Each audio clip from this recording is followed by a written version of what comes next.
Si tu penses que le renforcement positif, c'est juste utiliser la friandise, tu te trompes. Si tu ne me connais pas, moi c'est Lisa et je suis consultante en éthologie équine.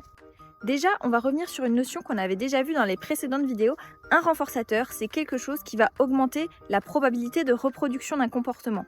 Alors ces définitions, elles ne viennent pas de nulle part. C'est Skinner le premier qui a théorisé le conditionnement opérant et les types de renforcement. T'inquiète pas, il y a des vidéos qui sont prévues sur les types d'apprentissage. Tout ça pour dire qu'on ne se base pas sur des idées, on ne se base pas sur des expériences, on se base sur des travaux scientifiques qui font consensus. Donc aujourd'hui, le consensus dit que le renforcement positif, c'est l'ajout de quelque chose d'agréable pour l'animal qui va renforcer un comportement, donc augmenter la probabilité d'apparition. Le renforcement négatif, ça va plutôt être le retrait de quelque chose d'aversif. Il faut aussi comprendre que dans les théories de Skinner, le terme de positif et négatif, ça ne veut pas dire gentil-méchant.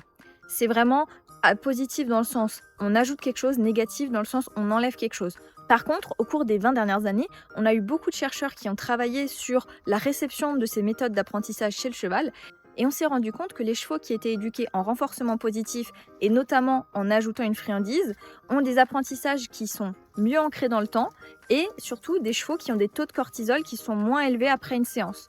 En gros, de manière générale, on s'est rendu compte que le renforcement positif stressait moins les chevaux que le renforcement négatif. Si on parle d'efficacité pure, le renforcement positif et le renforcement négatif sont efficaces puisqu'ils renforcent la probabilité d'apparition d'un comportement.